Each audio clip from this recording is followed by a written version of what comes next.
Hello and welcome back for part 5 of this investigation into capitalist reproduction and crisis and breakdown. And in this part 5 we're going to look at whether decreasing labor hours is a possible way of overcoming this tendency towards crisis that we have identified in capitalist production. So here we have highlighted the variable that we will be changing once we reach the point of crisis, where the capitalist personal consumption fund tops out.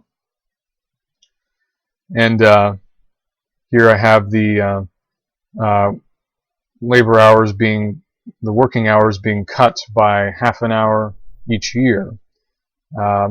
And as we see, this actually only accelerates the demise of the capitalists' personal consumption fund. So the capitalist certainly does not have an incentive to agree to this this course of action.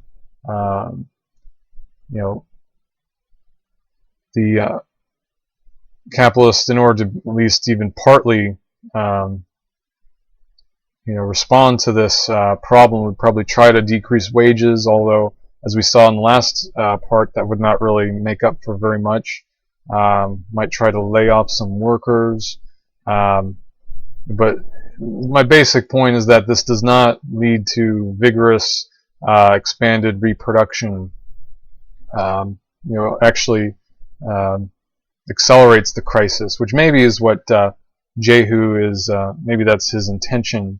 To accelerate the breakdown of capitalism and the obviousness of its failure, so that people will replace it with a system based around producing use values for need. But at the very least, I think we can say this does not address. This does not fix capitalism from the inside. It's not a solution to capitalism's problems. Like I said, I don't think Jehu was pitching it like that, but I think we can safely settle that question. So let's look at another response to this crisis, and this is one that I came up with. We think back to this job cut scenario where the capitalist is able to keep the increase in the consumption fund going by laying off workers. It occurred to me that what would be so bad about this if it weren't for the fact that there are all these unemployed people as a consequence of this, right? As people are getting laid off. And it makes a certain sense, too, that people will get laid off, with the increase in productivity of 2% per year. Basically what this means is that production is becoming less labor intensive and more capital intensive. In other words, society needs less labor power and more machinery.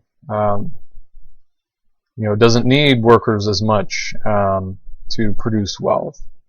So it's kind of unfortunate here that the population is still increasing by 2% per year, when the capitalist doesn't need the employed population to be increasing by 2% anymore. When so much wealth can be produced with a smaller amount of workers. So would it in fact not work out well, perhaps, if if the rate of population growth followed this declining rate of employed growth, this rate of growth in the employed population? What if the overall population growth mirrored that rate, such that for every person that got laid off, there was one fewer person in the population, such that the capitalists' needs for wage workers and the population's number stayed consistent, so that there wouldn't be unemployed workers even as the working population declined. I thought, what if we had that scenario? Would that work? And as a matter of fact, I find that it does. Let me skip ahead to this one here, where this is the variable that we're changing, the population rate of growth. I have it at 2% as before up until the time of crisis, and then I start decreasing it. All right. And what we find is that the capitalist personal consumption fund is able to continue increasing. Okay, workers are still able to enjoy a 1% per year increase in their standard of living throughout all this time. By year 200, their standard of living is 7.2 times better than it was by year 1. The capitalist is 1,336 times wealthier than before. Certainly, this has worked out better for the capitalist, but workers have gained something as well from this. And it seems to be a stable, trajectory of growth. Same thing here. If we start cutting the population from the very beginning, what this does is it makes the capitalist's rate of personal consumption growth very, very slow, but it sets it at a sustainable level where it will always grow. And I've extended this out to like year 500 just curious to see if this would continue, and it does, as a matter of fact. So this is a perfectly sustainable level. Of course, here by year 200, because the population is decreasing by 2% a year, you only have 2 workers working for the capitalist, by year 200. So, to extend the table beyond this might be a bit unrealistic or unphysical, when you can't really have non-discrete, you can't have 0.025 of a worker. They kind of have to come in integers, integer amounts. So maybe it's just as well that we cut off the reproduction table here at year 200. But you end up with this, this scenario where you have 2 workers working for the capitalist. Capitalist has, is steadily increasing his personal consumption. The workers have actually increased it way more. And then you have 2 workers working with state-of-the-art machinery that, let's see, where is that number? Yeah, that costs like, 731 gold ounces to, to equip them with. That's kind of what the economy looks like in this situation. In this situation, here going back to the case where you have 2% growth in the population, until the capitalist needs to start laying people off, and then you just have lower population growth, and eventual population decline. You likewise have the workers still getting higher wages.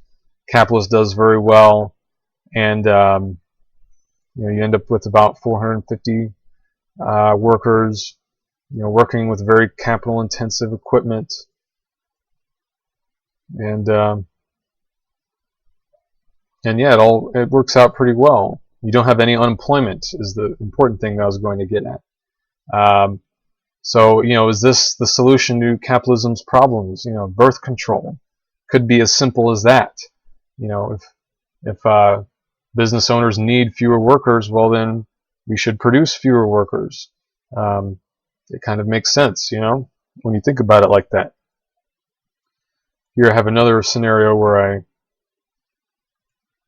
I have a 4% population increase at first, and then it starts getting dialed down. And this also works out pretty well. Capitalist continues to prosper throughout. Of course, the working population starts to decline absolutely at some point, but they don't have to take any wage cuts. They're still doing 7.3 times better than they started out with 200 years earlier. There's no unemployment. Works out pretty well. The only time I ran into problems is when I had an 8% initial growth, and then even then, oddly enough, dialing down the population in this scenario did not seem to work. There was some sort of weird vicious cycle baked into the numbers, such that it just kind of all went kaput, as you can see here. But at least for modest early population growth, population birth control